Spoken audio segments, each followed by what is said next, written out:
you do? Welcome back. I want to discuss more about influencers today. How influencers are the product of a broken society.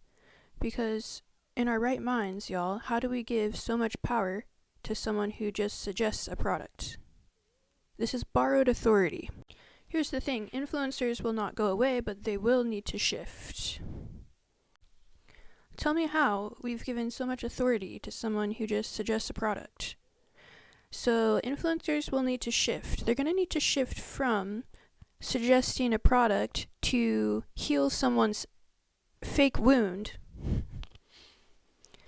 They're going to need to shift from that to actually contribution. Now, there are many ways to contribute, and there are a lot of intangible ways to contribute, right? Like, there are a lot of people and influencers who have an air of entertainment to them, or they teach us how to actually take care of ourselves, self-love, by how they take care of themselves and recording that for everyone to see. So there are many intangible goods that influencers do provide. However, long gone are going to be the days of just suggesting and dare I say being performative. It's not even dare I say, it's exactly what I said. Performative.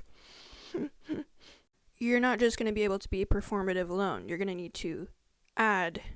Performative in general is erring on the side of false, hot gas, no substance. Though performing can have obviously a lot of intangible wealth. Like I was saying, teaching self-love or teaching how to meditate or whatever it might be. Anyways, as society starts to heal, long gone are the days where influencers are going to be able to make a profit off of people's insecurities. They're going to need to make a profit off of their own personal collaboration, their own personal contribution. In a symbiotic abundance network, we have consciousness waking up, where this spell of borrowed authority is going to be broken. Completely, guys. This is why influencers will need to shift their content.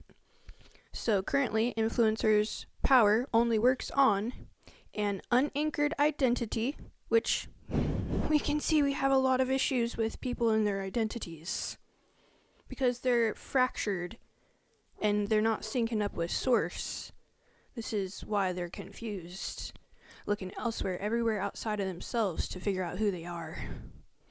Nay. We also have influencers' power working on scarcity mindsets. FOMO, you gotta get this now. This is gonna actually make you look and feel great, and you can potentially, if you get this claw clip in your hair, you can have this Nobu lifestyle in the Malibus and Miamis. I'm sorry, this is not how the world works. It might be how our false world works. It's giving emperors new clothes. Falsehood, which we're going to get into that. However, it's not how actual reality works. Actual reality is not built off of fluff, air, insecurities, hot gas. Well, there's a lot of air. There's a lot of intangible things that reality is built upon, even on the spirituality side. However, the fractures that it creates in people's identities and in their mindsets and not trusting their own authority, this is the falsehood.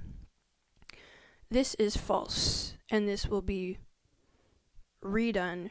We're redoing this as I speak. So what happens is when we finally have the masses anchor in their own identity, anchor in sound mindsets, and in their own authority, we have influencers in their current modern day picture right here, right meow, they're going to be obsolete. Now, it's like removing the emperor's new clothes, where he's naked. The emperor's naked. Yet all of society is like, wow, look at his garments. Look at his garments, he's so beautiful. I need to calm down. In a symbiotic abundance network where we have a system with zero-point energy integration into the grid, this enables limitless free energy and fosters harmonious, resourceful, abundant society where no one's going to need to pay for their electricity bills, paying for food. No one's going to need to pay for food. If you are a human being, you have a right to your necessities. Bare necessities, so simple, bare necessities. Hey, forget about your worries. Hey, I need a necessities. You see this right here. Fairy tales. What I think is absolutely wild, hilarious, is the fact that a lot of fairy tales, to include Grimm Brothers, fairy tales, okay? A lot of these mythical stories have actually a lot of parallels in our current day. It's almost as if these stories are exact mirrors to the future, aka right now, because a lot of these were written in the 1800s. So, we're going to discuss The Emperor's New Clothes. The Emperor's New Clothes is one of my favorites when I was younger. By Hans Christian Andersen. This, you guys, is going to serve as an extremely powerful metaphor for us for the cultural and psychological shifts that are required to dismantle our current influencer-driven paradigm, our current broken society, our current, I don't know who I am, so I gotta look externally to figure out who I am. 1 + 1 is 2, guys. 1 + 1 is not 1. 1 + 1 is 2.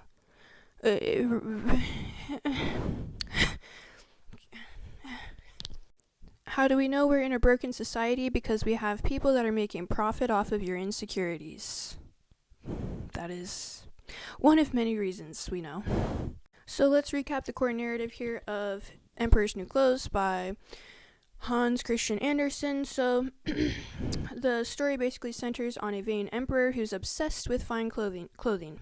Then 2 cunning swindlers come to town, and they're weavers. They convince him they're crafting a suit of fabric so exquisite that it's going to be invisible to anyone who is stupid and or unfit for their position.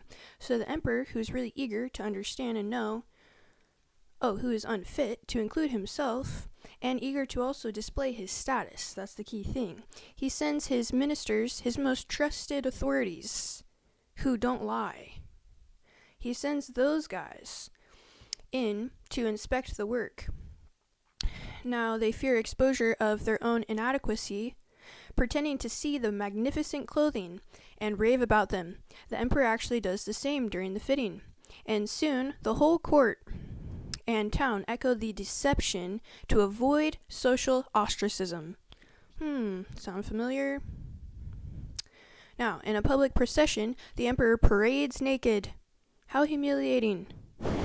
He's parading naked, wearing nothing, and everyone is praising his invisible attire.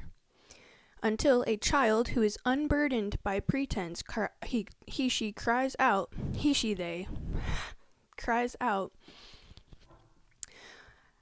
but he hasn't got anything on, so the innocent truth here is rippling throughout the crowd and shattering the illusion. You see how it just takes one person. Takes one.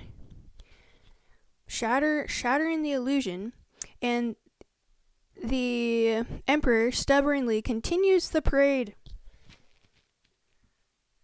That part really got me choked up, guys. He's like, yeah, that person's right, but let's keep this party going. Which, it's really sad, let's be real. So some of these themes that we see within our own culture here include mass delusion fueled by status anxiety. Oh, I gotta be he, we, she, they, them, thee. Z, zem, z, z. A, B, C, D. The suppression of honest observation and the liberating power of unfiltered truth. Right. And this is why free speech is important, because we need to have unfiltered truth.